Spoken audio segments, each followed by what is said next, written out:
আল্লাহ তাআলা বলছেন, এক নম্বর জান্নাত যদি পেতে চাও, আমি তোমাকে তা ফাইন্ড আউট করে দিচ্ছি। দুনিয়াতে আমি তোমাকে প্রশ্ন উত্তর জানিয়ে দিলাম, উত্তরগুলো ঠিক করো, জান্নাতটা খুঁজে নাও। আল্লাহ তাআলা বলছেন, ইন্নাল্লাযীনা আমানু ওয়া আমিলুস সালিহাতি কানাত লাহুম জান্নাতুল ফিরদাউসি নুজুলা খালিদিনা ফিহা লা ইয়াবগুনা আনহা হিওয়ালা। জোরে বলুন আল্লাহু আকবার। সূরার নাম সূরাতুল কাহফ। সূরাতুল কাহফ। সূরা মুমিনুন আল্লাহ রাব্বুল আলামিন এই ফিরদাউসের আরেকটা তথ্য দিয়েছেন। কোন বান্দা জান্নাতুল ফিরদাউস পাবে? ওয়াল্লাযীনা হুম আলা সালাওয়াতিহিম ইউহাফিযুন উলাইকা হুমুল ওয়ারিসুন আল্লাযীনা ইয়ারিসুনাল ফিরদাউসা হুম ফিহা খালিদুন। জোরে বলি আল্লাহু আকবার।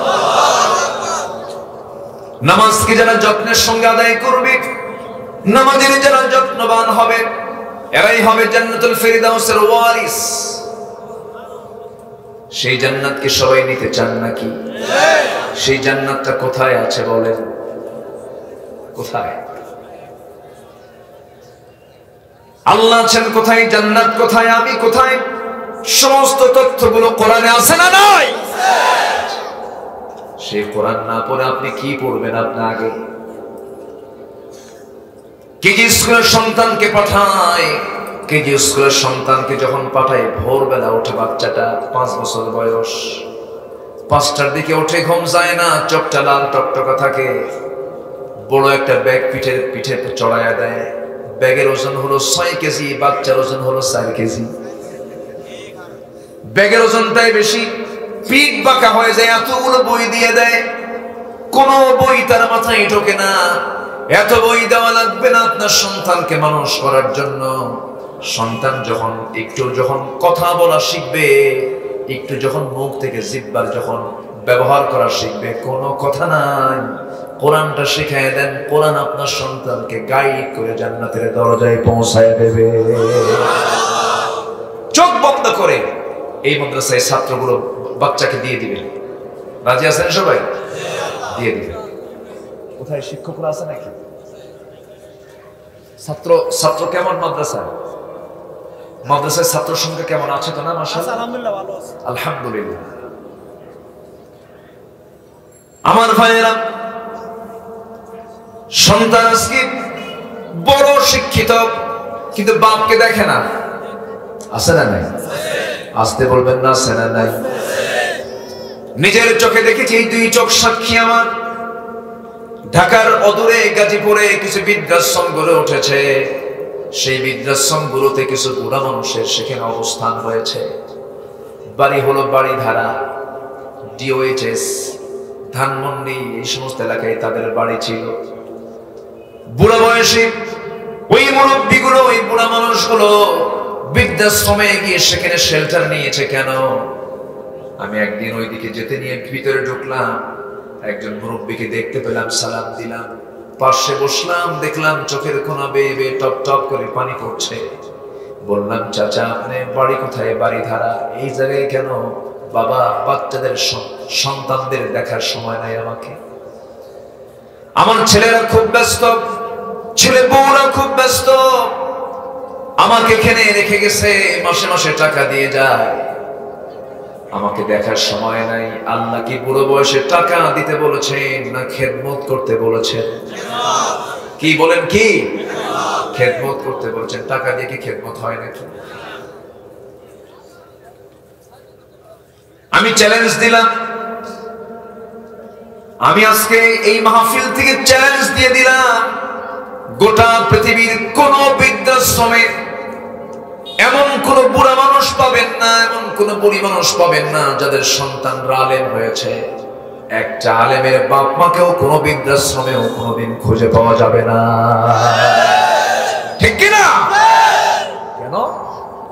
শিখেছে কোরআন। ধানমন্ডির মতো জায়গায় গত বছর এদেশের একজন ফেমাস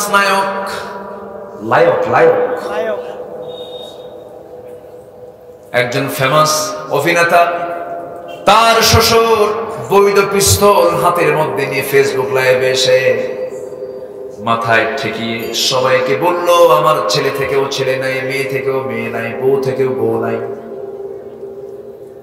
আমার আপনজন বলতে কেউ নাই। ধানমন্ডি থেকে ফকিররা থাকে নাকি? সবই ছিল, টাকা আছে, বউ আছে, বাচ্চা আছে, কিন্তু কি নাই সেইটা নাই। যেটা নাই সেটা হলো কিসের শিক্ষা নাই, কিসের শিক্ষা নাই। সুইসাইড করলো, দুনিয়া থেকে বিদায় নিল। এই জন্য প্রথম আহ্বান হবে আমার, প্রথম মানুষ জ্ঞানী, আমার বাপ জ্ঞানী, আমাকেও জ্ঞানী হতে হবে। কিন্তু কোন জ্ঞান? যে জ্ঞানটা ইলমটা কোন ইলম? আইন লাম মিম আন লাউহে মাহফুজ, লাউহে মাহফুজ, লাউহে মাহফুজে সংরক্ষিত যে কিতাব, সেখান থেকে আসা যে কিতাব, কোরআনের জ্ঞান প্রত্যেকে আমরা অর্জন করব। জোরে বলি ইনশাআল্লাহ, আরো জোরে বলি ইনশাআল্লাহ। জ্ঞানী শক্তি, জ্ঞানী আলোক, আল ইলমু নূরুন, ইলম আছে নূর আছে, ইলম নাই নূর নাই। ইলম থাকলে আপনাকে কেউ ঠকাতে পারবে না। এই জন্য আমরা সবার আগে যে হুকুমটা আল্লাহ তাআলা বলেছেন তুমি পড়ো, আমরা পড়বো। জোরে বলি ইনশাআল্লাহ। আল্লাহ রাব্বুল আলামিন কালামে হাকিমটা দিয়েছেন বান্দাকে জান্নাত জাহান্নাম চেনার জন্য, হক কোনটা বাতিল কোনটা বোঝার জন্য, হালাল কোনটা হারাম কোনটা বোঝার জন্য। আমরা শিখবো, বুঝবো। হয়তো এরকম মনে করি অনেকে আল্লাহ নামাজকে ফরজ করে দিয়েছেন, ভালো কথা, ঠাকঠুক মেরে কয়েকটা সেজদা দেব আর জান্নাত পেয়ে যাব। না না, শুধু কোরআনটা নামাজের জন্যই যে আসছে তা নয়।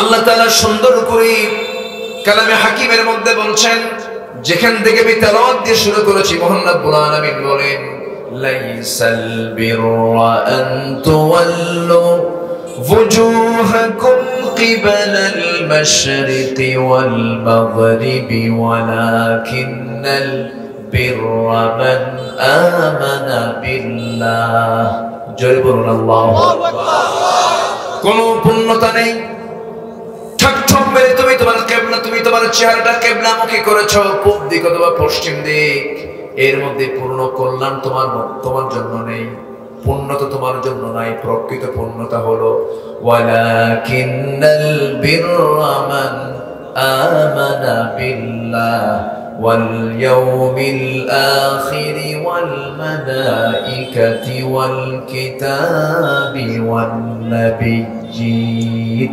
জোরে বলি আল্লাহু আকবার। সূরাতুল বাকারা 177 নম্বর আয়াত। সূরাতুল বাকারা 177 নম্বর আয়াতে আল্লাহ বান্দাকে 6টা কাজের কথা বলে জানিয়ে দিচ্ছেন, বান্দা এই 6টি কাজ যদি করতে পারো, আমি আল্লাহ তোমাকে 2টা খেতাব দিয়ে দেব। আমি তোমাকে সিদ্দিক খেতাব দেব, আমি তোমাকে মুত্তাকির খেতাব দিয়ে দেব। আর সিদ্দিক হবে যারা, মুত্তাকি হবে যারা, তারা জান্নাতের অধিবাসী হয়ে যাবে। জোরে বলি সুবহানাল্লাহ। আমরা খেতাব পেতে চাই কার কাছে? আসতে বলবেন না, কার কাছে? দুনিয়ার পদ পদবি দিয়ে কি করব? দুনিয়ার পদ পদবি যদি আমাকে জাহান্নামে নিয়ে যায়, সেই পদ পদবির দরকার নাই, ঠিক কি না? দুনিয়ার পদ পদবি দিয়ে কি করব যদি কোরআন মাফিক জীবনটা না করতে পারি? দুনিয়ার সম্মান যশ খ্যাতি দিয়ে কি করব আল্লাহ যদি আমাকে তা পছন্দ না করেন? এই জন্য আমরা কার কাছ থেকে খেতাব নিতে চাই? কার কাছ থেকে সার্টিফিকেট নিতে চাই? আল্লাহর কাছ থেকে। আমরা 6টা কাজ শিখে যাব। আল্লাহ বলবেন, আমি তোকে সিদ্দিক খেতাব দিলাম, আমি তোকে মুত্তাকির খেতাব দিয়ে দিলাম, যা। জোরে বল সুবহানাল্লাহ। আসুন আমরা 6টা কাজ শিখে নেই। নাম্বার 1 হলো ঈমান আনবো আমরা কার উপরে?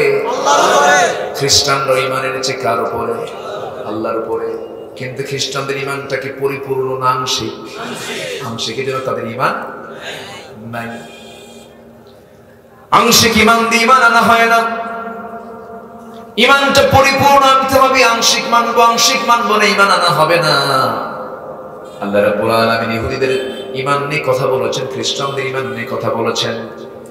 ইহুদিরা কি কয়? খ্রিস্টানরা তাদের ঈমান কি পোষণ করে, তাদের বক্তব্যকে আল্লাহ রাব্বুল আলামিন কোরআনে উল্লেখ করেছেন। ওয়াকালাতিল ইয়াহুদু উযাইরুন ইবনুল্লাহ ওয়াকালাতিন নাসারাল মাসীহু ইবনুল্লাহ যালিকা কাউলুহুম বিআফওয়াহিহিম। ইহুদিরা বলে উযাইর হলো আল্লাহর ছেলে। ঈমান আছে? আসতে বলে ঈমান আছে? খ্রিস্টানরা বলে ঈসা হলো আল্লাহর ছেলে। তাহলে আল্লাহকে মেনে কি লাভ আছে নাকি? আল্লাহর সাথে একটা প্যাঁচ লাগায়া দিয়েছে, শিরিক লাগায়া দিয়েছে, আল্লাহর সঙ্গে অংশীদার সাব্যস্ত করেছে। কিন্তু আমার আল্লাহ তিনি তার পরিচয় দিতে নিয়ে বলছেন, যারা পারেন আওয়াজ দিয়ে আমার সঙ্গে বলেন, কুল হুয়াল্লাহু আহাদ আল্লাহুস সামাদ লাম ইয়ালিদ ওয়া লাম ইউলাদ ওয়া লাম ইয়াকুল লাহু কুফুয়ান আহাদ। আল্লাহর কোন সন্তান নাই, আল্লাহ কাউকে জন্ম দেন নাই, কারো থেকে জন্ম হয়ে আসেন নাই, তার সমকক্ষ পৃথিবীর কেউ নাই। আল্লাহকে চেনার জন্য আল্লাহ রাব্বুল আলামিন গোটা কোরআনের 3 ভাগের 1 ভাগ তাওহীদ নিয়ে কথা বলেছেন। তার পরিচয়টা আগে আমাদের জানা দরকার। প্রশ্ন করেছিলাম কিছুক্ষণ আগে, আমার আল্লাহ আছেন কোথায়? কোথায়? আরশ আজিমে তিনি সমাসীন আছেন। আর রহমান ওয়াল আরশিস তাওয়া, তিনি আরশ আজিমে সমাসীন আছেন। কিন্তু আরশ আজিমটা কোথায়? আমাদের হিসাব কুলাবে না, আমরা এটাকে কভার করতে পারবো না, আমাদের ব্রেন খেলবে না। আমরা এই মুহূর্তে বসে আছি লক্ষ্মীপুর জেলার সদর উপজেলার কি পূর্ব কল্যাণপুরে। এই জায়গায় ঠিক বসে আছি আমরা। এখান থেকে সোজা যদি আমরা মাথার উপরের দিকে তাকাই, প্রথমে আমরা তাঁবুটা দেখতে পাই। তাঁবুর উপরে যদি চাঁদ থেকে চাঁদটা দেখতে পাবো, চাঁদের উপরে আমরা মিটিমিটি করে জ্বলা কিছু তারকা দেখতে পাবো। এরপরে আমরা আকাশটা দেখতে পাবো, কিছু মেঘমালা দেখতে পাবো। দিনের বেলা প্রদীপ্ত সূর্য দেখতে পাই, সূর্যের উপরে আমরা বিশাল বড় আকাশ, সাথে কিছু মেঘমালা দেখতে পাই। এই তো আমাদের চোখের নজর, এই তো আমাদের চোখের পাওয়ার। কিন্তু যে জায়গায় আমরা বসে আছি, এই জায়গা থেকে যে চাঁদটা আমরা দেখতে পাই, সেই চাঁদের দেশে মানুষ কিন্তু গিয়েছে, চাঁদের দেশ সফর করেছে। এরপরে মঙ্গল গ্রহে গেছে, মঙ্গল গ্রহে কেউ কেউ জায়গাও কিনছে। কি কথা কি বুঝতেছেন আপনারা? হ্যাঁ, আচ্ছা ঠিক আছে, জায়গা কিনছো তো আমার ভাইয়েরা। তাহলে মঙ্গল গ্রহে গেল, চাঁদের দেশে গেল, কিন্তু এই চাঁদের পিছনে মিটি মিটি করে জ্বলা ওই যে আমরা তারকাগুলো দেখতে পাই, সেই তারকাগুলো ছোট না বড়? শুধু বড় না অনেক বড়? শুধু দূরে না অনেক দূরে? অনেক দূরে। যে সূর্য আমরা দিনের বেলা দেখতে পাই জাস্ট এ প্লেট, একটা প্লেটের মতো আমরা দেখতে পাই, কিন্তু এটা তো প্লেটের মতো নয়। দূরে থাকার কারণে প্লেটের মতো দেখা যাচ্ছে, কিন্তু এই সূর্যটা এত বড়, এত বড়। বিজ্ঞানীদের ধারণা এই দুনিয়ার এরিয়া হলো 50 কোটি 10 লক্ষ বর্গ মাইল। 50 কোটি 10 লক্ষ বর্গ মাইলের এই দুনিয়া এরকম একটা নয়, 13 লক্ষ দুনিয়া যোগ দিলে পরে একটা সূর্যের সমান হয়। এই ছোট্ট পৃথিবীটাকে আলোকিত করার জন্য আল্লাহ তাআলা কত বড় সূর্য বানায়া দিয়েছেন।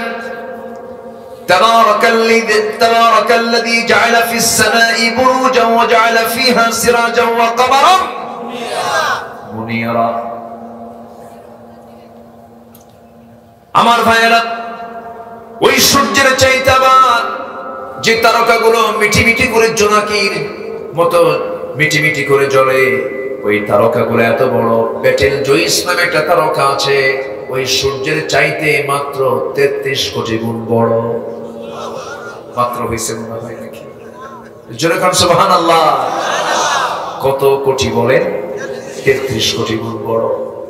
সুপারনোভা, আড্রা, এরপরে প্রক্সিমা সেন্টারাই, এই সমস্ত তারকাগুলো আল্লাহ তাআলা মহাশূন্যে ঝুলাইয়া রেখেছেন। একটা তারকা আছে পৃথিবীর সবচেয়ে নিকটবর্তী তারকা প্রক্সিমা সেন্টারাই। আল্লাহ তাআলা এটাকে পৃথিবীর সবচেয়ে নিকটবর্তী তারকা হিসেবে কাছে রেখে দিয়েছেন। একটু কাছের তারকা এটা। মহাশূন্যে কিছু গ্যালাক্সি আছে, এক একটা গ্যালাক্সির মধ্যে আল্লাহ রাব্বুল আলামিন 50 বিলিয়ন করে তারকা রেখেছেন। কত বিলিয়ন? 1 বিলিয়ন সমান 100 কোটি। আমার বন্ধুগণ, এখন চাঁদের দেশে ঘুরলাম, মঙ্গল গ্রহে জায়গাও কিনলাম। এখন ভাবলাম যে চাঁদও দেখলাম, মঙ্গল গ্রহ দেখলাম, দেখি তো একটু তারকার দেশে যাব। এই কাছের তারকা হলো প্রক্সিমা সেন্টারাই। প্রক্সিমা সেন্টারাই যদি কেউ যেতে চায়, এই বর্তমান দুনিয়ার সবচেয়ে দ্রুতগামী নভোযান হলো এখন অ্যাপোলো 11। অ্যাপোলো 11 এর গতি হলো প্রতি ঘন্টায় 39,000 কিলোমিটার। 39,000 কিলোমিটার বেগে যদি কোনো বান্দা যদি রওনা দিয়ে দেয়, তবুও তার এই প্রক্সিমা সেন্টারি নামক তারকার দেশে যেতে সময় লাগবে 1,15,000 বছর মাত্র। যাবেন কারা কারা? হাত তোলে।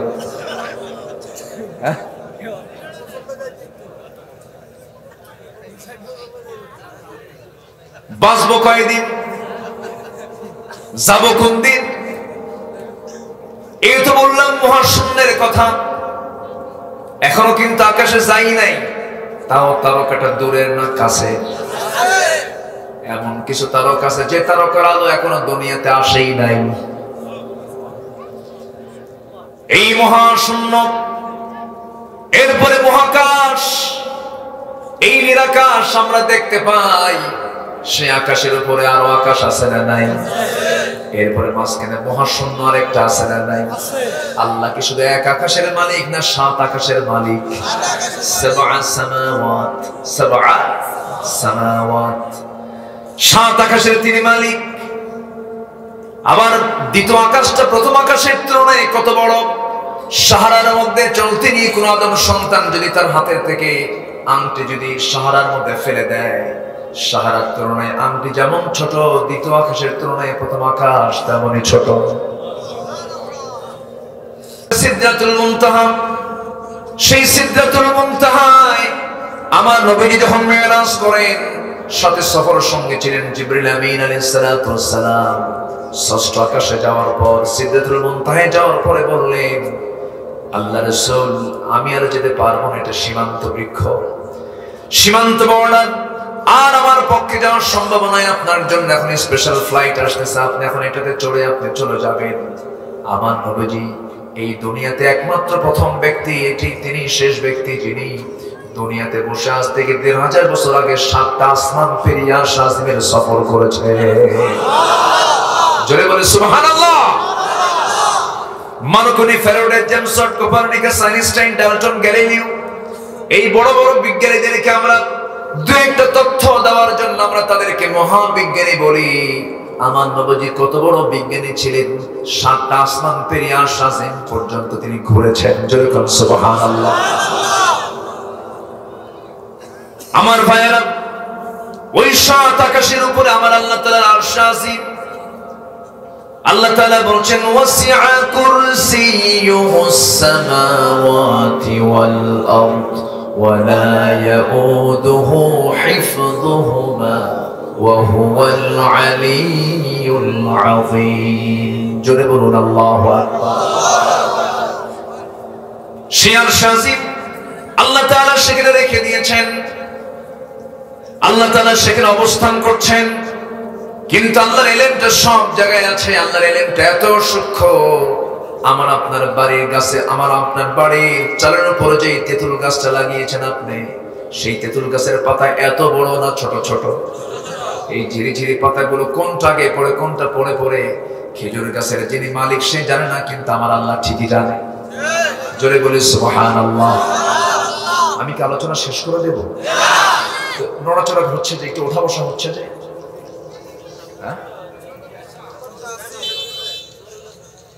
ও চাপ চুপ, খুব চাপ না, না একটু বসেন না।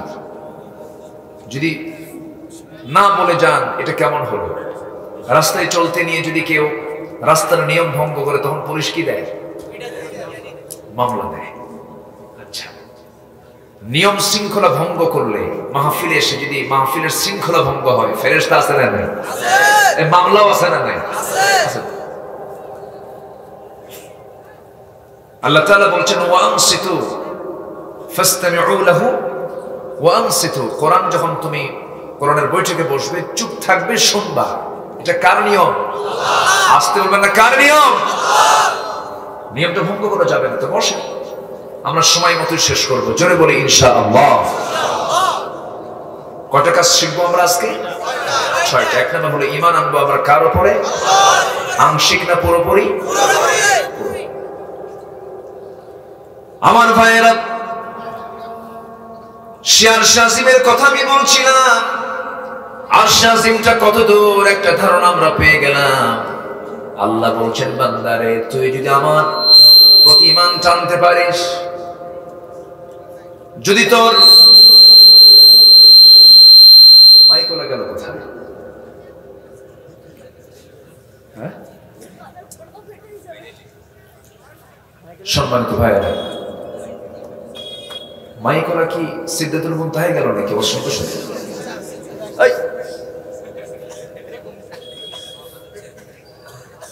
মানে ওয়াজ তো ওইদিকে চলতেছিল, বুঝলেন না? ভাবলাম যে ওইদিকে চলে গেল কিনা আবার।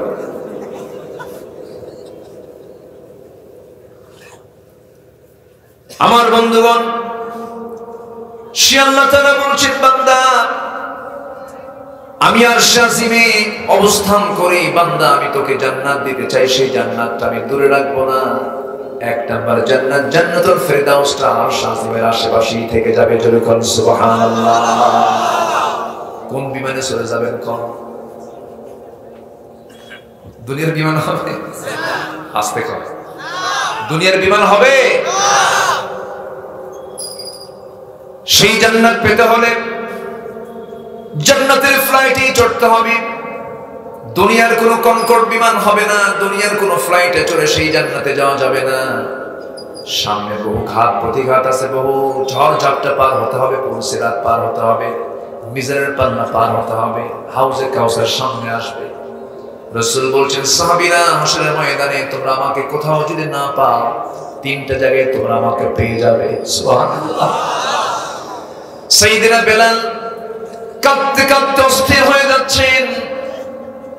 নবীজি ইন্তেকাল করবেন, যে কোনো মুহূর্তে দুনিয়া থেকে বিদায় নিয়ে নেবেন। নবীজি বলছেন বেলাল রে, কাঁদো কেন? আযানটা দাও। সারা জীবন নবীজির সামনে দাঁড়িয়ে দাঁড়িয়ে বেলাল আযান দিয়েছেন, কিন্তু নবীজি বিছানায় পড়ে গেছেন, শয্যাশায়ী হয়ে গেছেন, ঘর থেকে বের হতে পারেন না। কিন্তু বেলাল যখন আযান দেন, কাদা কাদা কণ্ঠে আযান দেন, নবীজিকে ছাড়া তিনি আযান দিচ্ছেন। আমার নবীজি যখন দেখতেন বেলাল যখন আযান দেওয়া শুরু করেছে, নবীজি তার সামনে গিয়ে দাঁড়াতেন। কিতাবের বর্ণনায় পাওয়া যায় আযান দেওয়ার সময় তিনি শাহাদাত আঙ্গুলটা উঁচু করে বলতেন, আশহাদু আন্না মুহাম্মাদার রাসূলুল্লাহ। রাসূলকে দেখে দেখে তিনি আযান সারা জীবন দিয়েছেন। সেই রাসূল এখন বিছানায় তিনি পড়ে আছেন, বেলাল আযান দিচ্ছেন, কিন্তু আযানের মধ্যে তার কান্নার আওয়াজ। নবীজির ইন্তেকালের পরে প্রথম খলিফা সাইয়েদনা আবু বকর বলছেন, বেলাল আযান দাও না কেন? বেলাল আযান দাও, তোমার আযান না শুনলে আমাদের তৃপ্তি হয় না, আমাদের হৃদয়ে প্রশান্তি আসে না। সাইয়েদনা বেলাল বলতেছেন জবাবে, ও ভাই আবু বকর, তুমি কি আমার রাসূলকে সামনে হাজির করতে পারবা নাকি না? রাসূল শূন্য মদিনার মসজিদে, বেলাল আর কোনদিন আযান দেবে না।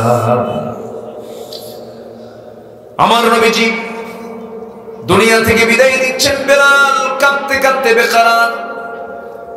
আমার নবীজির খাদেমের বয়স 20 বছর।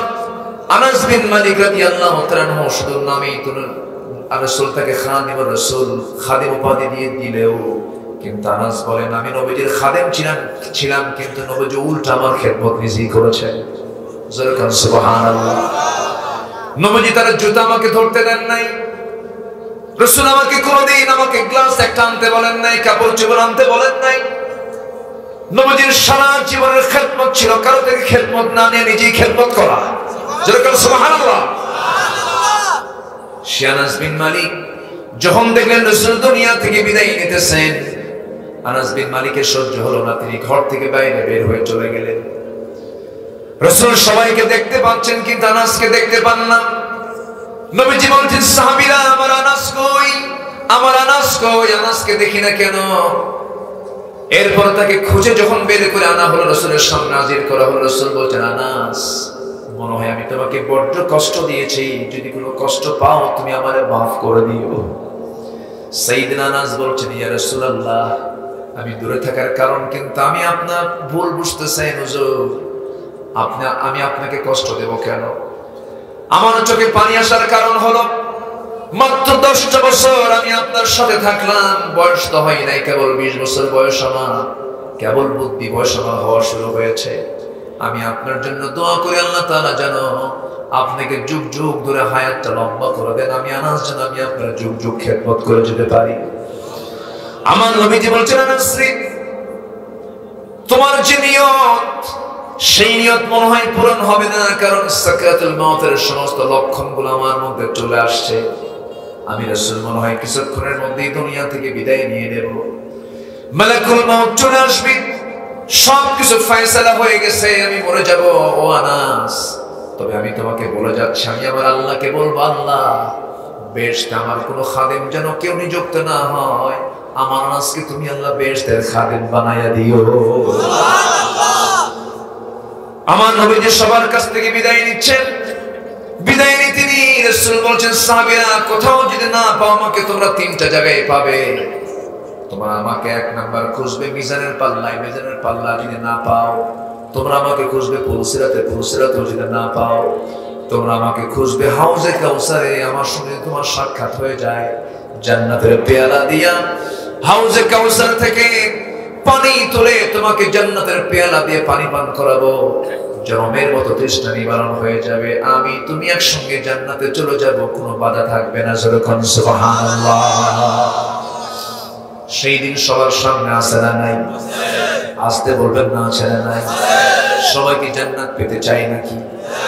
সবাই কি জান্নাত পেতে চাই? জান্নাত পেতে হলে জান্নাতের কাজগুলো করতে হবে, মুত্তাকির খেতাব নিতে হবে, সিদ্দিকের খেতাব নিতে হবে, ঈমান টানতে হবে পাকা ঈমান, জীবনের মধ্যে কোনো শিরিক থাকবে না, জীবনের মধ্যে কোনো ভেজাল থাকবে না, জীবনের মধ্যে কোনো জুলুম থাকবে না। আমার দেশে বহু লোকের নাম আছে ঈমান আলী কিন্তু ফজর পড়ে না, নাম হলো আতর আলী কিন্তু গাজার গন্ধে কাছে যাওয়া যায় না, আছে না নাই? নাম হলো হিম্মত আলী কিন্তু সাইকেলের চাকা বাস চলে সিথিয়া পড়ে, আছে না নাই? নাম দিয়ে কাম হবে না, সত্য ঈমান আনতে হবে, যেন কোন শিরক তাকে আক্রান্ত না করে, কোন জুলুম যেন তাকে আক্রান্ত না করে। আমার দেশে বহু ঈমানদার আছে মুখে দাড়ি মাথায় টুপি আলেমদের বিরুদ্ধে মিথ্যা রায় দেয়, আছে না নয়?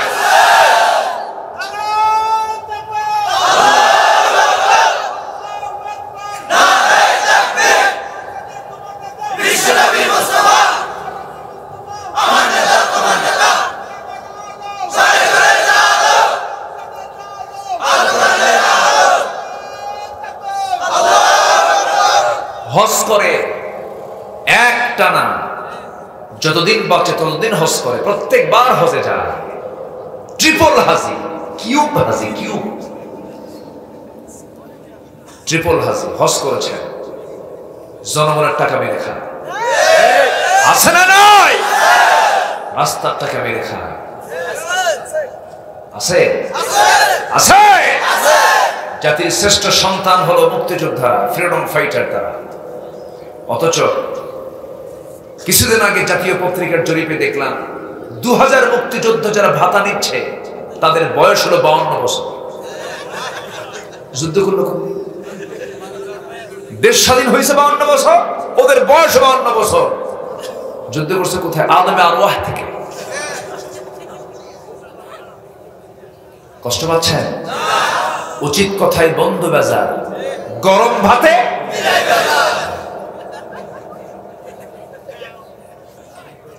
দুষ্ট কিছু আছে না নয়? আমার দেশের কোনো কিছুর সংকট নেই, আমি এই কথাটা প্রায় বলি, আমার দেশে কোনো কিছুর সংকট নেই, কোনো খাদ্যের সংকট নেই। কে বলেছে? আমার দেশের মাটি সোনার চেয়েও খাঁটি, এই মাটিতে এমন কোন শস্য নাই যা আবাদ হয় না। পৃথিবীতে এমন সোনার মাটি কোথাও পাবেন না। যে দেশে পাহাড় আছে, সমতল আছে, নদী আছে, সাগর আছে, কি নাই? প্রত্যেকটি জায়গার সম্পদ আমার দেশে আছে, সবই আছে। কিন্তু কোনো কিছুর সংকট না থাকলেও সবচেয়ে বড় সংকট হলো সৎ যোগ্য নেতৃত্বের সংকট। বড় সংকট এখন। ভালো মানুষের কোনো মূল্য আজ সমাজে নাই। নামাজ পড়লে তাকে সন্দেহ করে, আছে না নাই? আছে না নাই? কষ্ট পাচ্ছেন? কথা বলি, অস্ত শুরু কেবল। জোরে বলি ইনশাআল্লাহ। যে উঠবে তারে ধরবেন জোর করে। খুব ভালো, বলি আলহামদুলিল্লাহ। তাহলে ঈমান আনতে হবে। ঈমানের মধ্যে কোনো শিরকের ছোঁয়া থাকা যাবে না। শিরক কাকে বলে? শিরকের এক কথায় উত্তর হলো, শিরকের সংজ্ঞা অনেক লম্বা কথা তো। শিরকের এক কথায় এক লাইনের সংজ্ঞা হলো, বান্দা যে কাজ করতে গিয়ে আল্লাহকে বাদ দেয়। যে কাজ করতে গিয়ে বান্দা কাকে বাদ দেয়? সেটা কি? শিরক। সমাজ চালাতে দরকার হলো আল্লাহর বিধান, আল্লাহর বিধান বাদ। কিসের কাজ? আস্তে কর, কিসের কাজ? আচ্ছা, সকালবেলার মালিক কে?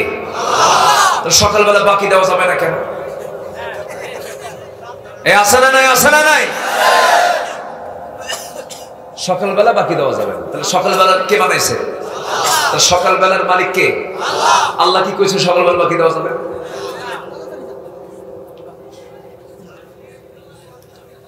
শনিবারে বাঁশ কাটা যাবে না যদি মানুষ মরে।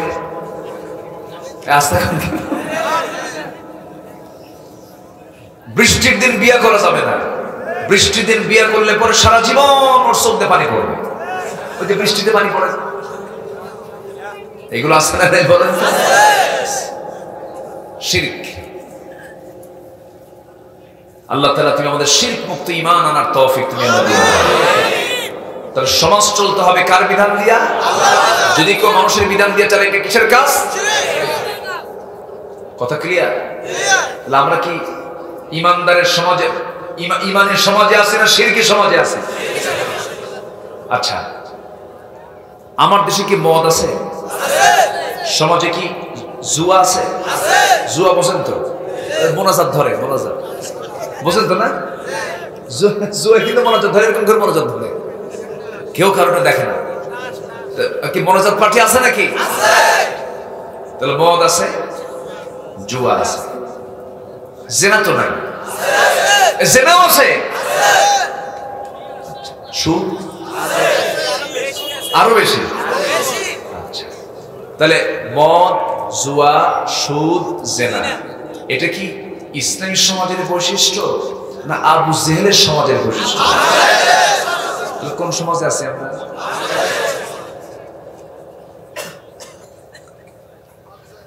কথা বোঝা যায়?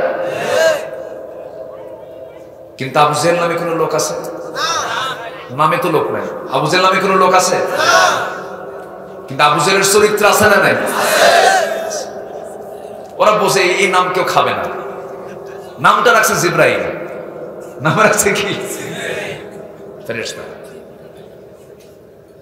ওই তো ইসরাফিল, জিব্রাইল, যাই হোক। তাহলে আবু জেহেল যে সমাজ চালাতো, সেই সমাজে যা ছিল আজকের সমাজেও তাই আছে। তাহলে কি আমি কি এটাকে ইসলামী সমাজ বলতে পারবো না অন ইসলামী বলবো?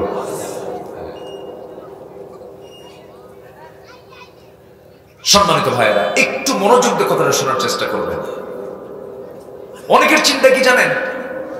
নামাজ পড়বো, সুদও খাবো, আল্লাহ খুশি থাক, শয়তানও বেজার না। আচ্ছা, অথবা নামাজ পড়বো, সুদও খাবো, নামাজের সওয়াব, সুদ খাওয়ার গুনাহ, ওজন তো হবে।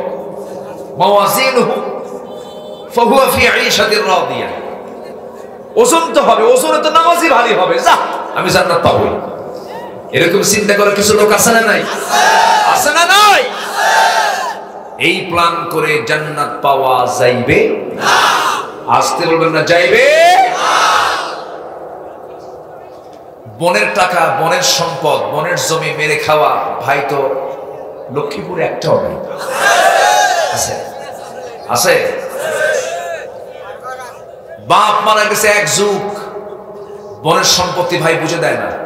যখনই বনটা আসে এসে বলে ভাই ওই যে, পুরোটা বলার সাহস পায় না, ওই যে কথা বলছেন ভাই কই খুব ব্যস্ত আমি। এক যুগ পার হয়ে গেছে, ব্যস্ততা কাটে না। বছরে 2 বার দাওয়াত দেয়, একটু পিঠা খাওয়া, একটু পর্বে বিভিন্ন দাওয়াত দিয়ে পিঠা খাওয়া, পাশে আবার বসায় নেয়। বোনকে বলে বোন তুমি তো আমার বোন, একটা কথা বলে কি, অংশ নিলে কিন্তু ধ্বংস হয়।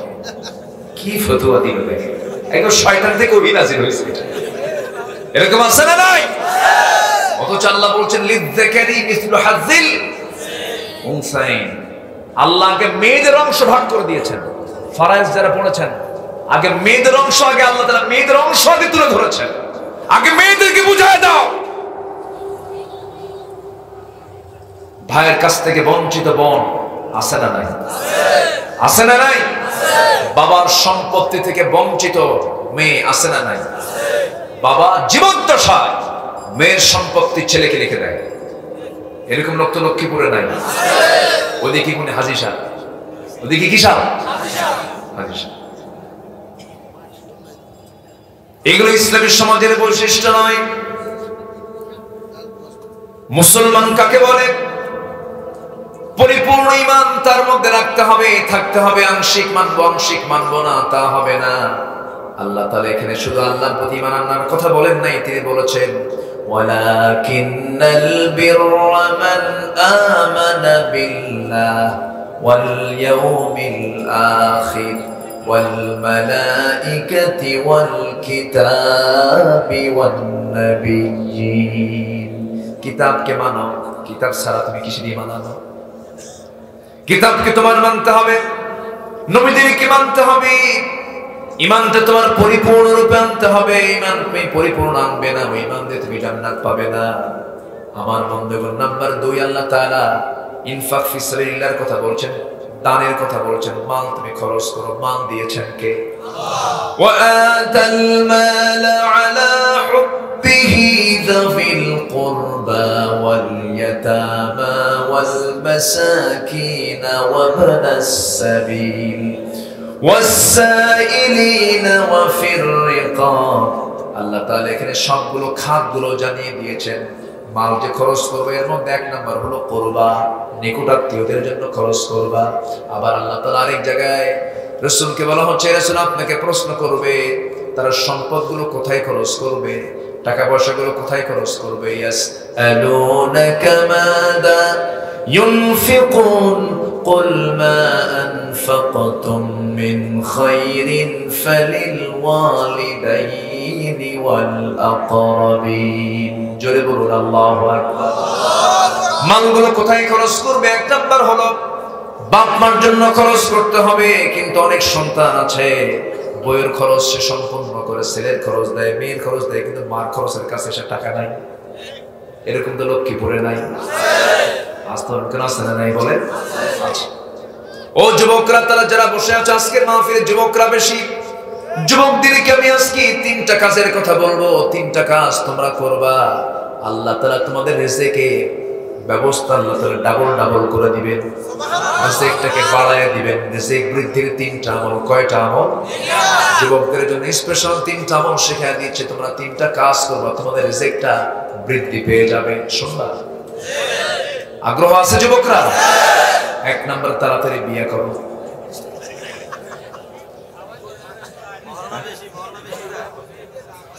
কে তোমার খুশি হওনি বিয়ের কথা শুনে?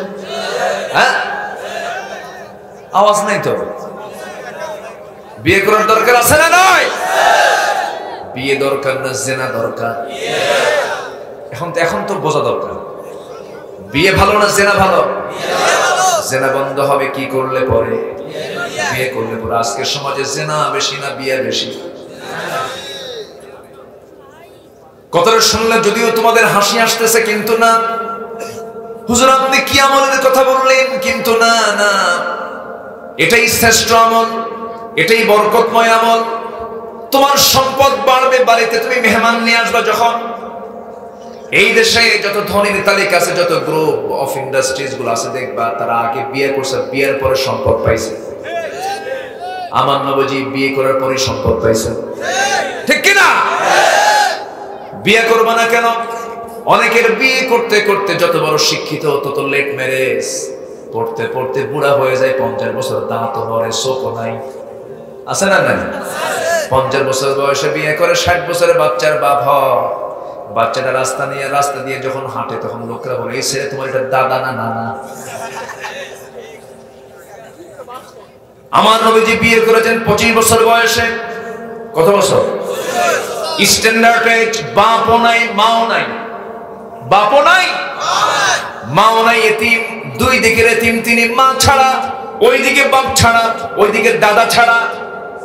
25 বছর বয়স, 25 বছর বয়সে তিনি বিয়েটা করে নিয়েছেন। যৌবন থাকলে বিয়ে তো করতে হবে বাবাজি।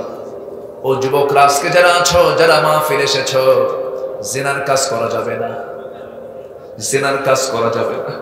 ওয়ালা তাকরাবু জিনা, জিনার নিকটেই যাইও না। চ্যাটিং করো না, মোবাইলে কোনো বাজের সময় নষ্ট করো না। তুমি বাজের সময় নষ্ট করছো, তোমার যৌবন সম্পর্কে একদিন জবাব দিতে হবে। আল্লাহর কাছে কি জবাব দিবা যুবকরা? এই জন্য আজকের এই ফিতনার যুগে আমি যে কথাটা বলেছি, যদিও হাসতেছো, কিন্তু বাস্তব কথা আমি বললাম। বিয়েটা করে নিবা, বাপকে বলে দিবা বাপ, আব্বাকে বলবেন আব্বা, যৌবন এসেছে, নামাজ পড়ি, রোজা রাখি, কোনো ফিতনার দিকে যেতে চাই না। কিন্তু কিছু কিছু বাপ আছে দুষ্ট, আবার আছে না নাই? বলবে, রাগ করে বলে, কিসের বিয়ে, তো কামাই কামাই করিস। এরকম খোটা মারা কিছু বাবা আছে না নাই? কিন্তু বাবাদেরকে বলবো, বাবারা, আপনার ছেলে যে আপনাকে বিয়ের ব্যাপারে কথা বলছে, যৌবন আছে দেখি তো বলেছে, ওই ছেলেটা যদি কোনো জিনার কাজে লিপ্ত হয়ে যায়, জিনার গুনার একটা ভাগ আপনি বাবা আপনার আমলনামায় চলে আসবে। সন্তান ভালো করলে যেমন ভালো আমলনামা আপনার আমলনামায় চলে আসবে, সন্তান খারাপ করবে তার আমলনামাও চলে আসবে। এই জন্য 3টি কাজ কখনো দেরি করতে নেই। মেয়ে যখন বড় হবে তাড়াতাড়ি বিয়ের ব্যবস্থা করে দেওয়া, মানুষ যখন মারা যাবে তাকে দাফন করে দেওয়া, ঋণ যখন তুমি করেছো ঋণটাকে তাড়াতাড়ি পরিশোধ করে ফেলা। ফানকিহু মা তাবা লাকুম মিনান নিসা মাসনা ওয়া থুলাসা ওয়া রুবা'। আল্লাহ তাআলা তো অর্ডার দিয়ে ফেলেছেন, বিয়ে না করলে সন্তান কেমনে আসবে, আদম সন্তান কেমনে আসবে, জিকির কেমন করে হবে, নামাজ কেমন করে হবে, আদম সন্তান আল্লাহর গোলাম পৃথিবীতে কেমন করে আসবে? বিয়ে তো করতেই হবে। বিয়েটা কার হুকুম? আসতে বলবেন না, কার হুকুম? আমার নবীজি তার সমাজে বিয়েটাকে কঠিন করেছেন না সহজ করেছেন? সহজ করে দিয়েছিলেন। নবীজি তার নিজের মেয়েকে বিয়ে দিবেন, নিজের মেয়ের বিয়ে হবে। বললেন, কে আছো? আমার নিজের মেয়ে, আমার ছোট্ট মেয়ে, আমার কলিজার টুকরা মেয়ে, আমার আদরের দুলালি, আমার সবচেয়ে কাছের, আমার দেহের টুকরা, আমার রক্ত, আমার ফাতিমাকে কে বিয়ে করবা? ধনী ধনী সাহাবীরা নবীর সামনে এসে বলছেন, হুজুর আপনার মেয়েকে আমি বিয়ে করতে চাই। ধনী ধনী সাহাবী, খেজুর বাগানের মালিক, বিলিয়নার বিলিয়নার, প্রচুর টাকার মালিক, নবীর কাছে এসে বলছে সাহাবীরা, রাসূল বলছেন নট এলাও, হবে না, যাও, আমার পছন্দের ছেলেটা এখনো আসে নাই। সবার প্রস্তাব দেওয়া শেষ। একজন গরিব মানুষ, ঘর নাই, বাড়ি নাই, টাকা নাই, পয়সা নাই, নবীর সামনে দাঁড়িয়ে আছেন। রাসূল বলছেন, আলী আমার সামনে দাঁড়িয়ে আছে, তুমি কিছু বলবা না? হুজুর কি যে বলবো নিজেও জানি না। রাসূল বলছেন, তুমি কি আমার মেয়েকে বিয়ে করবা না? হুজুর দিলে করা যায়। সুবহানাল্লাহ বলতেন না? লজ্জা পাচ্ছেন, নিজের কথা তো নিজে বলা যায় না। রাসূল বলেন, আলী বিয়ে যে করবা আমার মেয়েকে, টাকা পয়সা কিছু আছে নাকি? হুজুর টাকা পাবো কই, বাড়ি তো নাই। কি নাই? বাড়ি তো নাই। রাসূল বলেন, আলী বাড়ি তো নাই, ঠিক আছে সমস্যা নাই, কিছুই কি নাই তোমার? হুজুর এই যে তরবারি, এই যে ঢাল, এই যে তরবারি, এই যে ঢাল। রাসূল বলেন, তুমি হলো আসাদুল্লাহিল গালিব, তোমার জন্য তো অবশ্যই তরবারি সর্বক্ষণের জন্য প্রস্তুত রাখা দরকার। যাও, ঢালটা ছাড়াও যুদ্ধ করা যায়, ঢালটা বেচে আসো, ঢাল বেচার টাকাটাই হবে আমার মেয়ের বিয়ের মহরনা। 30 লক্ষ টাকা, 30,03,310 টাকা মহরনা ধার্য করিয়া তোর মধ্যে 320 টাকা মাকফুল বাবদ পরিশোধ করিয়া বাকি টাকা ফাঁকি দিয়া, এগুলো সোর না কত? আমার নবীজি মেয়েকে বিয়ে দিচ্ছেন, ঢাল বিক্রি করার জন্য তিনি পরামর্শ দিলেন। ঢাল বিক্রি করতে গেছেন সাত সকাল বেলা, সামনে ওসমান জিন্নুরাইন পড়ে গেছেন। নবীজি তার দুটো মেয়েকে ওসমানের হাতে দিয়েছিলেন। একটা মেয়ে মারা যায়, আরেকটা মেয়েকে তার কাছে বিয়ে দেন। সেই মেয়েটাও মারা যায়। নবীজি বলেন, আমার এই দুইটা মেয়ে মারা গেছে, আমার আরেকটা মেয়ে থাকলে আমি ওসমানকে আরেকটা মেয়ে দিতাম। হায়াআন ওসমান লজ্জাশীল ছিলেন, এত লজ্জাশীল, রাসূল লজ্জাকে খুব পছন্দ করতেন। ওসমানের যতগুলো গুণ ছিল তার মধ্যে সবচেয়ে বেশি গুণ ছিল তিনি ছিলেন চরম লাজুক। লাজুক প্রকৃতির, যাদের লজ্জা আছে তাদেরকে লজ্জা করতে কখনো বাধা দিবেন না। লাজুক লোকটা ভালো, আলহামদুলিল্লাহ বলেন। আমার নবীজি একদিন বসে আছেন ঘরে, নবীজি ইজারা পাজামাটা একটু উপরের দিকে চলে আসছে, হাঁটু পার হয়নি, একটু উপরের দিকে চলে আসছে, পাটা দেখা যায়। ওসমান লজ্জায় ঠকেনি নাই। কিছু লাজুক প্রকৃতির লোক থাকে, লাজুকতা একটা ভালো গুণ, আলহামদুলিল্লাহ বলেন। মেয়েদের লজ্জাটা হলো সবচেয়ে বড় জিনিস। যে মেয়ের লজ্জা নাই, প্রত্যেকটা নবীর কমন দাওয়াত ছিল, ইন্না মিম্মা দারাকান নাস মিন কালামি নবুওয়াতুল উলা। প্রত্যেকটা নবুয়ত, প্রত্যেকটা নবীর কমন একটা দাওয়াত ছিল, সেটা হলো যখন তোমার লজ্জা না থাকবে, ফাসনা মা শিতা, যখন তুমি যা ইচ্ছা তাই করতে পারবে। ইদা লাম তাস্তাহি ফাসনা মা শিতা। লজ্জা হচ্ছে সবচেয়ে বড় গুণ। আমার নবীজি তার বড় জামাই ওসমানকে দুইটা মেয়েকে দিয়েছেন তার হাতে। সাইয়েদনা আলী ঢাল বিক্রি করতে এসে সামনেই পড়ে গেছে ওসমান। তিনি বলছেন, আলী তুমি ঢাল বেচার জন্য বাজারে কেন? বিয়া ঠিক কার সাথে? নবীজির হুজুর বিক্রি করেছি, আবার এরপরে হাদিয়াও পাইছি। কে? লোকটাকে ওসমান। লোক আর খুঁজে পাও না। সুবহানাল্লাহ। আমার নবীজি বলেন, আমার বড় জামাইয়ের সঙ্গে পরামর্শ করার সুযোগ পেলাম না আমি, তার আগে তুমি বলে আসছো। কিন্তু নবীজির জামাই তো এরকম আমাদের সমাজের জামাইয়ের মতো না। যদি কোনো শ্বশুর যদি বড় জামাইকে না বলে যদি মেয়ের বিয়ে ঠিক করে, শালীর বিয়ে ঠিক করে, বড় জামাই বলবে কি? বউটাকে রিমান্ডে নিয়ে বলবে, তোর বাপ একটা হারামজাদা রে, আসলে নাই বলে। কিন্তু আমার নবীর জামাইরা তো এরকম না। আমার নবীর জামাই হায়াআন উসমান, এইদিকে আলী হল আসাদুল্লাহিল গালিব। আমার নবীজি মেয়েকে বিয়ে দিচ্ছেন। এবার বললেন, আলী বিয়ে ঠিক হয়ে গেছে, বিয়ে ঠিক হয়ে যাবে, ইজাব কবুল হয়ে যাবে, বিয়ে ঠিক হয়ে গেল। বিয়েটা পড়ায় দিলেন রাসূল। বিয়েটা পড়ায় দেন, নবীজির চোখের কোনা বেয়ে টপ টপ করে পানি পড়ছে। কারণ মেয়েটাকে আদর করে বড় করে যখন স্বামীর ঘরে দেওয়া হয়, ভুক্তভোগী বাপ ছাড়া কেউ বুঝে না, ঠিক কিনা? যার ঘরে মেয়ে আছে, মেয়েটাকে আদর করে বড় করে মেয়েটাকে সৎপাত্রস্থ করে দেওয়া হয়। স্বামীর ঘরে যখন চলে যায়, বাবার একটা করে বুকের তার মনে হয় ছিঁড়তে থাকে। মার কষ্ট হয়, কারণ মেয়েটাকে আদর করেছে আমি, আজকে সে আমার ঘর থেকে স্বামীর ঘরে চলে যাচ্ছে। এই জন্য পুরুষদেরকে বলবো আমি, বউটাকে কখনো দূর মনে করবেন না, বউটাকে কখনো কাজের মানুষ মনে করবেন না। বউটাকে মনে করতে হবে মেহমান, একটা আমানত মনে করতে হবে। একটা আমানত মনে করবেন, তার জীবন যৌবন সবকিছু আপনার জন্য উৎসর্গ করে, বাবা ছেড়ে, ভাই ছেড়ে, বোন ছেড়ে, নিজের বাড়ি ঘর ছেড়ে সারা জীবনের তোরা আপনার বাড়িতে সে চলে আসছে। একটা বারের জন্য খোটা দিয়ে কোনো স্বামী কোনো স্ত্রীকে কথা বলা জায়েজ নাই। আমার ভাইয়েরা রাসূল মেয়েকে বিয়ে দিলেন। বিয়ে দিয়ে চোখের পানি মুছতে মুছতে বলছেন, মা এতদিন আমার ঘরে ছিল, এখন তুমি যাবে স্বামীর ঘরে, আমি তোমাকে বিদায় দিচ্ছি, চলে যাও। একটা পিসদানি দিলেন, একটা মশক দিলেন, একটা চামড়ার তোশক দিলেন। রাসূল কিন্তু উপহারও দিয়েছেন।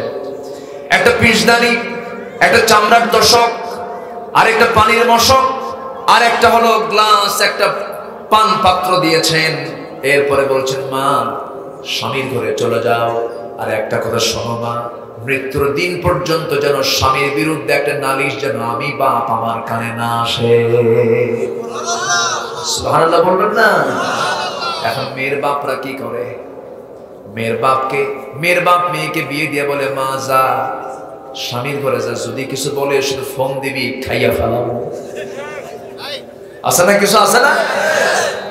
জীবনও সুখ হবে না, জীবনও সুখ হবে না। মাদেরকেও বলবো আমি, অনলাইনের কল্যাণের সব আওয়াজগুলো সবার কাছে চলে যায়।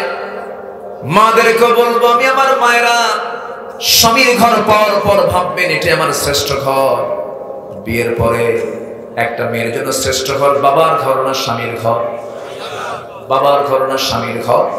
স্বামীর ঘরটাকে আপনি শ্রেষ্ঠ ঘর মনে করবেন, তাহলে সুখ পাবেন। যে মেয়েটা বারবার পিছু টানে বাবার বাড়ির দিকে, সে কখনো সুখী হতে পারবে না, পুরনো সংসার সে করতে পারবে না কখনো। ফাতিমা রাদিয়াল্লাহু তাআলা একদিন আমার নবীর বাড়িতে এসেছেন, নবীর সামনে নামাজ পড়তেছিলেন। বসে বসে নামাজ পড়া দেখে রাসূল বলছেন ফাতিমা তোমার কম বয়স, বসে বসে নামাজ পড়ো কেন? ফাতিমা বলছেন আব্বা আমি দাঁড়িয়ে দাঁড়িয়ে নামাজ পড়ি, আমি সব সময় বসে বসে নামাজ পড়ার হেতু হলো আমার গায়ে যে জামাটা দেখতে পাচ্ছেন সেই জামার পিছনের অংশ একটু তালি আছে, সেরা আছে। আমি যদি দাঁড়িয়ে নামাজ পড়তে যাই সেরা অংশটুকু আপনার নজরে পড়বে, আপনি আমার আব্বা। এই সেরা অংশটুকু আপনার নজরে পড়ার সঙ্গে সঙ্গে আপনার মনে চিন্তা আসতে পারে আমার জামাই আলী আমার মেয়েটাকে কাপড়ে কষ্ট দেয়, আমার স্বামীর এতটুকু দুর্নাম প্রকাশ পেয়ে যাক, এটাকে আমি চাই নাই মনে করে বসে বসে নামাজ পড়তেছি। জোরে বলে সুবহানাল্লাহ। অনেকদিন পর আমার নবীর কাছে ফাতিমা একদিন আসলেন, এসে বলছেন আব্বাজান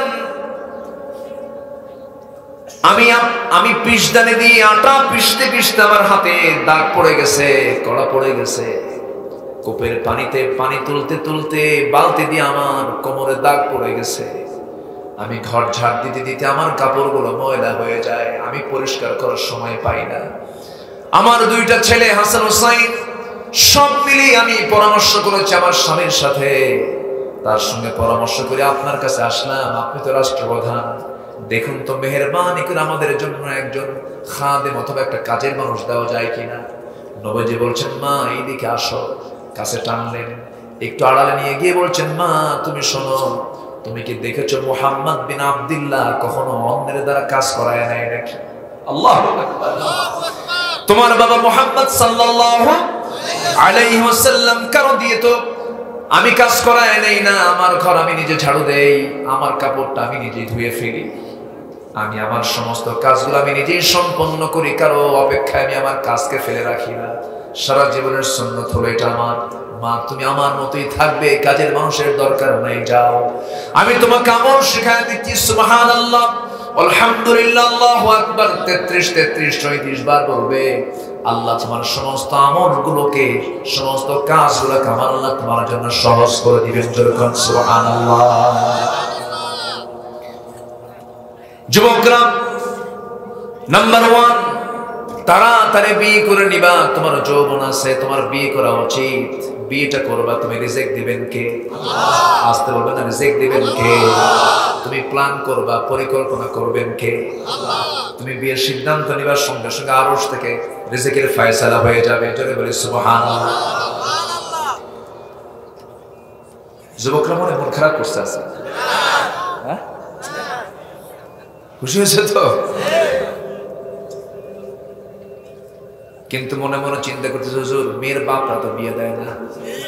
অনেকে মন খুলে বলতে পারতেছে, আমি তো সব কথাই বলে দিলাম।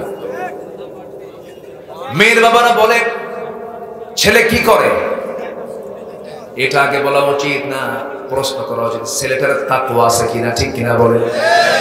ছেলের মুখে দাঁড়িয়ে আছে কিনা, ছেলেটা 5 ওয়াক্ত নামাজ পড়ে কিনা, কোরআনটা সহি করে পড়তে পারে কিনা, এরপরে নামাজটা 5 ওয়াক্ত ঠিক আছে কিনা, চরিত্রগত দিকটা কেমন, কোন নেশার জগতে পা দিয়েছে কিনা, বিড়ি খায় কিনা, গাঁজা খায় কিনা, এই সমস্ত খবরগুলো না নিয়ে দেখে ছেলে কি করে, সরকারি না বেসরকারি চাকরি, সরকারি ও হবে না, বেতন কম।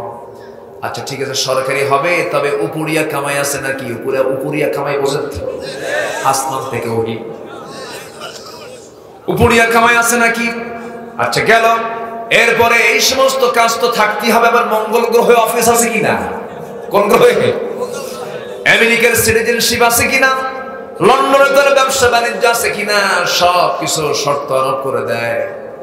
আপনার মেয়েকে আপনি ওই সমস্ত টাকাওয়ালার কাছে বিয়ে দিয়েছেন, বিলিয়নার কাছে বিয়ে দিয়েছেন, কিন্তু ঈমান যদি না থাকে আল্লাহর কসম করে বলি সুখ পাবেন না, পাবেন না, পাবেন না, ঠিক কিনা?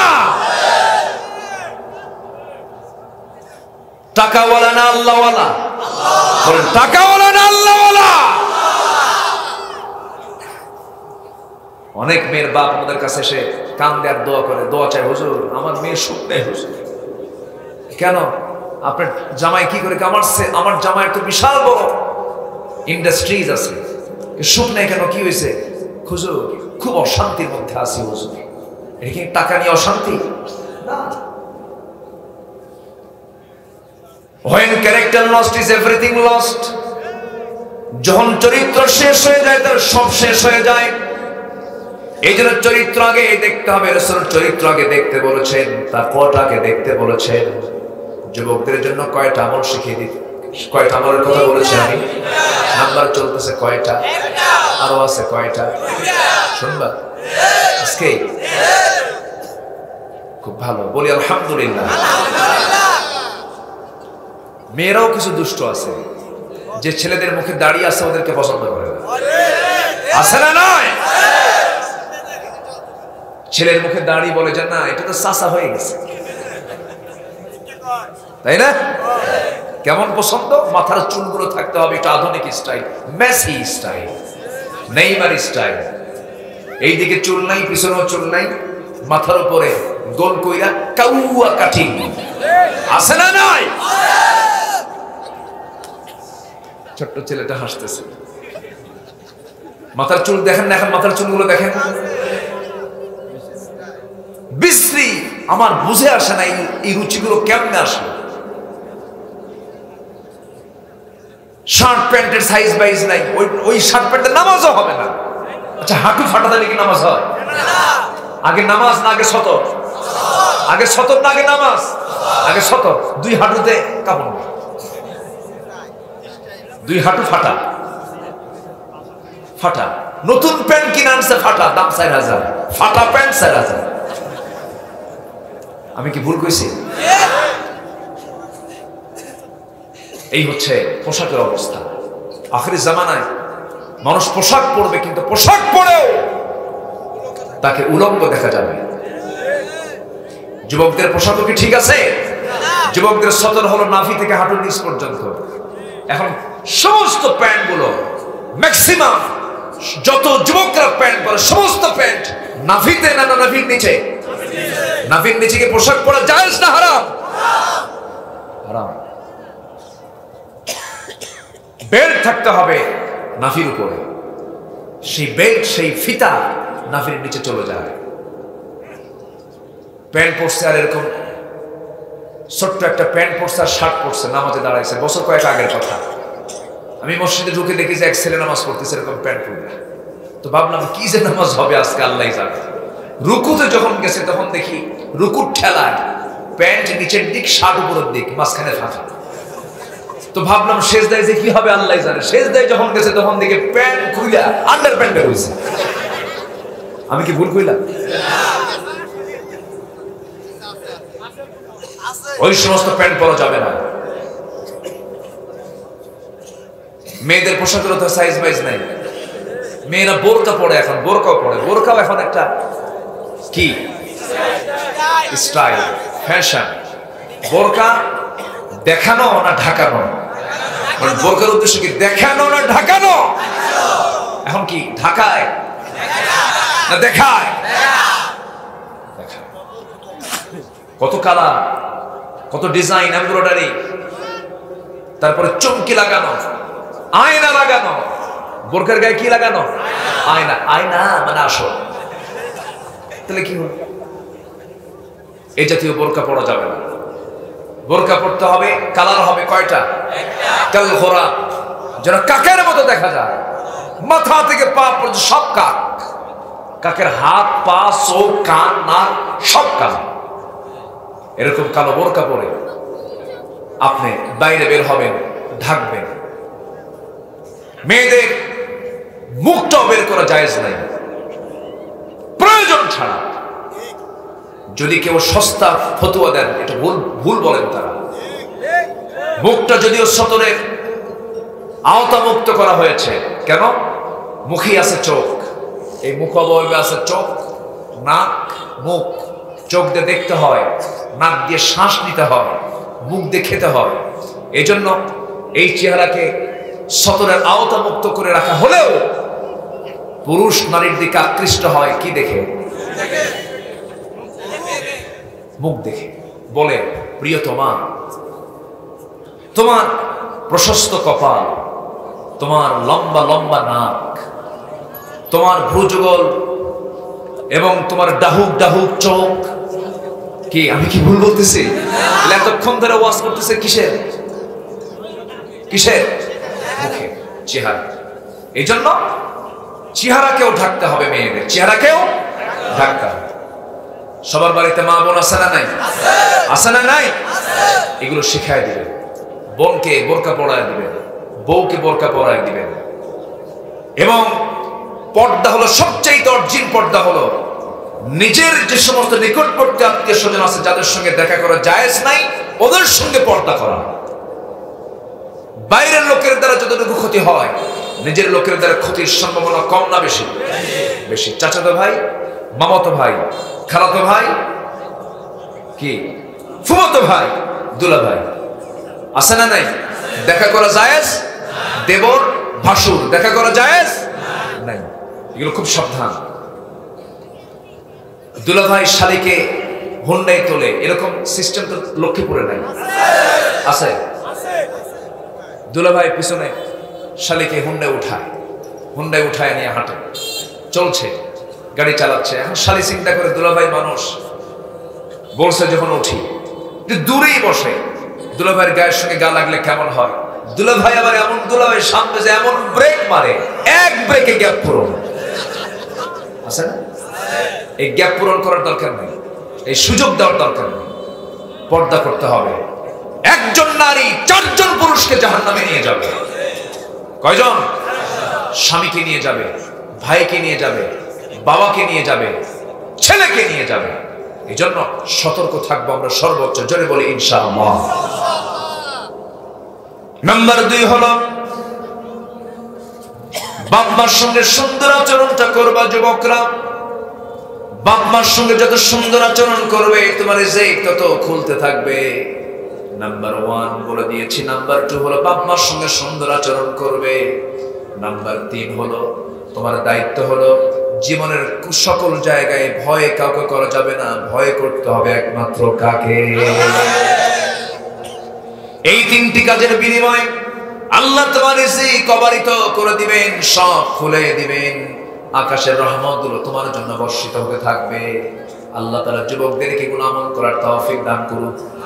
জোরে বলি আমিন। 6টা কাজ। 1 নাম্বার ঈমান, নাম্বার 2 হলো দান, নাম্বার 3 হলো নামাজ কায়েমের সংগ্রাম করা, নামাজ কায়েমের সংগ্রাম করা। ওয়া আকামাস সালাহ ওয়া আতাজ যাকাত, যাকাত আদায় করা। ওয়াল মুফুনা বিআহদিন ইযা আহাদু, ওয়াদা ঠিক রাখা। ওয়াস-সাবিরিনা ফিল বাসাই ওয়াদ দারাই ওয়া হিনাল বাস, জীবনের সকল জায়গায় ধৈর্যের পরিচয় দেওয়া। আল্লাহ তাআলা এই 6টা কাজ করতে বলেছেন। নাম্বার 1 ঈমান, নাম্বার 2 দান, নাম্বার 3 হলো কি? নামাজ কায়েম, নাম্বার 4 হলো যাকাত আদায়, নাম্বার 5 হলো ওয়াদা রক্ষা করা, নাম্বার 6 হলো ধৈর্য অবলম্বন করা। এই 6টা কাজের বিনিময় হলো আল্লাহ বলছেন এরাই হলো সিদ্দিক, এরাই হলো মুত্তাকি। জোরে কোন সুবহানাল্লাহ। অনেক কথা ছিল কিন্তু রাত তো অনেক হয়ে যাচ্ছে। এই দিকে আলোচনা চলো হুজুর মরুক। আচ্ছা জি বলি। খুব সুন্দর বলি আলহামদুলিল্লাহ, কিন্তু না বলি কিছু কিছু লোক চলে যাচ্ছে, এটাই তো সমস্যা। একটু বসেন না।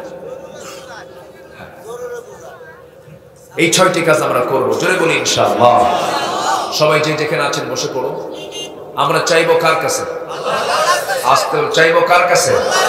সবাই নামাজের মতো করে বসে সবাই বলে সুবহানাকা আল্লাহুম্মা ওয়া বিহামদিকা আশহাদু আল্লা ইলাহা ইল্লা আনতা আস্তাগফিরুকা ওয়া আতুবু ইলাইকা। চিৎকার মেরে বলি ইয়া আল্লাহ, আমার জীবনে সগীরা কবীরা, ছোট বড় সব গুনাহ তুমি আল্লাহ মাফ করে দাও, মাফ করে দাও। জোরে বলুন ইয়া রাব্বাল আলামিন, ইয়া রাব্বাল আলামিন।